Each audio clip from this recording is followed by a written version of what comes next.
Hello नमस्कार सत श्री अकाल केम छो कसे काय केरो हाल है गिरा छी यहाँ सब कैसन वानी हाउ आर यू कैसे हैं आप लोग केमो नाचो मनक्कम खम्हागनी हुकुम केमती अच्छंती की खबर नमस्तुभ्यं राधे राधे राम राम दिव्य और सज्जनों। आज के इस वीडियो में मैं राजा मिश्रा चर्चा करने जा रहा हूं वृश्चिक राशिफल दिसंबर 2024 के बारे में कि वृश्चिक राशि वालों के लिए दिसंबर का जो समय है वो कैसा रहेगा। सबसे पहले ग्रह स्थिति को समझ लेते हैं। कुंडली के प्रथम भाव में सूर्य और बुध विराजमान है, यानी कि 15 दिसंबर से के बाद ये सूर्य आ जाएंगे कुंडली के दूसरे भाव में धनु राशि में। बुध देवता पूरे महीने वृश्चिक राशि में ही प्रथम भाव में ही विराजमान रहेंगे। शुक्र कुंडली के तीसरे भाव में यानी कि मकर राशि में विराजमान है। शनि चौथे भाव में, राहु पंचम में, गुरु सप्तम में, मंगल नवम में नीच के हैं, एकादश भाव में केतु है। ये ग्रह की वास्तविक गोचर कुंडली की स्थिति है जो इस महीने में है। इसके प्रभाव को जानने की कोशिश करेंगे। लेकिन देवी और सज्जनों जो लोग दिल्ली में हैं या दिल्ली के आसपास से जुड़े हुए शहर से हैं, अथवा आपका दिल्ली अगर आने वाले समय में आना है और आप मुझसे पर्सनली जन्म कुंडली, हस्तरेखा या वास्तु शास्त्र से संबंधित किसी भी विषय पर में मिलना चाहते हैं, बातचीत करना चाहते हैं, तो आपको मुझसे जरूर मिलना चाहिए, क्योंकि अब आपकी सुविधा के लिए हमारा एक ब्रांच हिंदुस्तान में भी यानी कि दिल्ली में भी खुल चुका है। दिल्ली में मेरी आपकी मुलाकात निश्चित तौर पर में हो सकती है। इसके लिए अपॉइंटमेंट लेना होगा, टाइम लेना होगा। जो नंबर आपके सामने में है उस नंबर पर में आप मैसेज करके अपॉइंटमेंट और टाइम ले सकते हैं। देवी और सज्जनों, आइए चर्चा को आगे बढ़ाएं और जानने की कोशिश करें कि आखिर क्या कहती है आपकी कुंडली। सूर्य से चर्चा आरंभ करते हैं। सूर्य कुंडली के दसम भाव के मालिक हैं और आपके प्रथम भाव में विराजमान हैं 15 दिसंबर तक। तो सूर्य के प्रथम भाव में होने के कारण इस समय में 15 दिसंबर तक आपकी जो सोचने समझने की शक्ति है वो काफी बढ़ जाएगी। आपका जो विद्या है, बुद्धि है, ज्ञान है, सूर्य उसका सही इस्तेमाल करने के लिए आपको प्रेरित करेगा।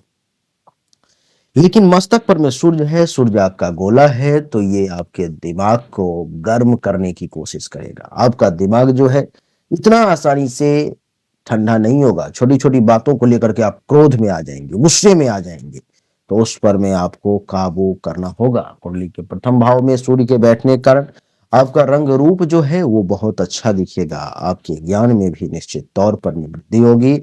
और आपकी जानकारी के लिए बता दूं कि सूर्य के प्रथम भाव में आपके मस्तक पे होना यानी कि आपके शरीर में बल की भी कमी नहीं होगी। आप अपने आप में ताकतवर महसूस करेंगे। कुंडली के प्रथम भाव में सूर्य बैठा हुआ और पहला भाव आपके सील, स्वभाव, चरित्र का होता है। तो 15 तारीख तक यानी कि 15 दिसंबर तक ये सूर्य जो है सो आपको चरित्रवान बना करके रखेगा, यानी कि आपके चरित्र को गिरने नहीं देगा। आपकी जानकारी के लिए बता दूं कि आपकी विनम्रता में कुछ कमी देखने को मिलेगी, क्योंकि सूर्य स्वयं क्रोधी है। थोड़ा सा भी अनुचित चीजें होंगी आप बर्दाश्त नहीं करोगे, उस पर में आप हावी हो जाओगे, तो उससे थोड़ा सा बचने का आपको प्रयास करना है।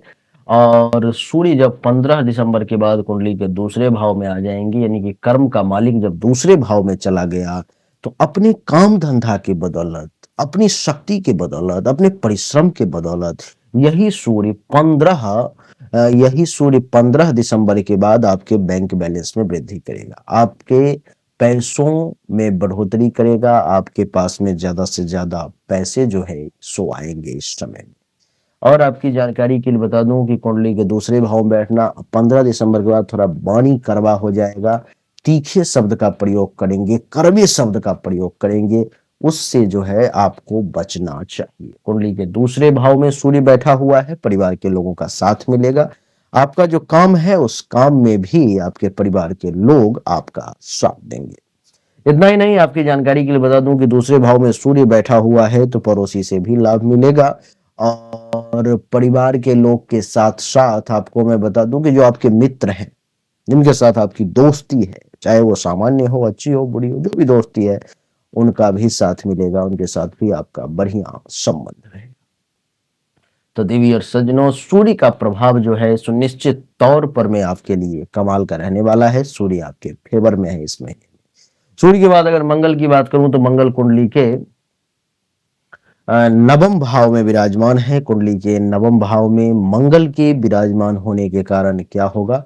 कुंडली के नवम भाव में मंगल के विराजमान होने के कारण जो है सो आपको भाग्य का साथ कम मिलेगा, क्योंकि मंगल नीच के हैं। भाग्य भरोसे काम नहीं होगा इस महीने में। आपको अपना मेहनत परिश्रम करना होगा। हो सकता है किसी धर्म गुरु से, किसी धर्म से संबंधित जुड़े हुए पंडित, प्रधान, कथावाचक, ज्योतिषी इत्यादि जितने भी धर्म से जुड़े हुए लोग हैं, पुजारी, उनमें से किसी से आपका इस महीने में लड़ाई झगड़ा और बहस भी हो सकता है।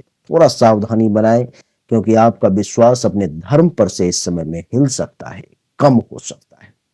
कुंडली के नवम भाव में मंगल के बैठने के कारण एक और चीज है कि ससुराल पक्ष में ज्यादा बहस करने की कोशिश ना करें, ज्यादा कुछ बोलने का प्रयास ना करें, क्योंकि ससुराल पक्ष से टेंशन तनाव की स्थिति सामने आ सकती है। मंगल की जो चौथी दृष्टि है कुंडली के 12वें भाव पर में है, तो खर्चा ज्यादा करवाएगा, धन हानि का योग बनाएगा। सप्तम दृष्टि तीसरे भाव पर में है, पराक्रम में वृद्धि करेगा। अष्टम दृष्टि चौथे भाव पर में है, सुख देने का प्रयास करेगा। लेकिन जिस भाव में वो बैठा हुआ है उस भाव के रिगार्डिंग तो आपको परेशान ही करेगा, तो थोड़ा सा सावधानी बरतने का प्रयास करें। मंगल के लिए उपाय, आप हनुमान चालीसा का पाठ मंगलवार के दिन निश्चित तौर पर में आप किसी भी राशि के हैं जरूर करें, क्योंकि मंगल नीच का है। जिस भाव में जहां पर आपके कुंडली में होगा वहीं पे आपको डैमेज करेगा। हनुमान जी ही आपको बचा सकते हैं। बुध की बात करूं तो बुध आपके कुंडली के प्रथम भाव में मस्तक पर में विराजमान है, जिसके कारण से क्या होगा कि बुद्धि में वृद्धि होगी। बुध आपके कुंडली में एकादश भाव का मालिक है। एकादश भाव का मालिक कुंडली के प्रथम भाव में आ गया, यानी कि लाभ का मालिक मस्तक पर में आ गया। अर्थात बुध के कारण आपके पास पैसा बढ़िया आने वाला है, उपलब्धि की प्राप्ति अच्छी होने वाली है, बड़े बड़े लोगों से संपर्क बनने वाले हैं बुध के कारण। और ये अपने बुद्धि और विवेक का सहारा लोगे। वाणिज्य व्यवसाय अगर है तो उसमें ये बुध आपको बड़ा कमाल का साथ देगा। बुध के बाद अगर गुरु की बात करें तो गुरु कुंडली के सप्तम भाव में है। सप्तम भाव में गुरु का होना अपने आप में आपके लिए चमत्कारिक है, क्योंकि जीवन साथी का पूरा साथ मिलेगा आपको। जीवन साथी के साथ के मिलने के कारण आपके बैंक बैलेंस में काफी वृद्धि होगी, क्योंकि गुरु आपके कुंडली के दूसरे और पंचम भाव का मालिक है, यानी कि संतान और पैसा दोनों का मालिक आपके कुंडली में गुरु है, जो जीवन साथी घर में बैठा हुआ है। तो जीवन साथी से बना करके चलेंगे, जीवन साथी से मिला करके चलेंगे तो आपके लिए ज्यादा अच्छा रहेगा।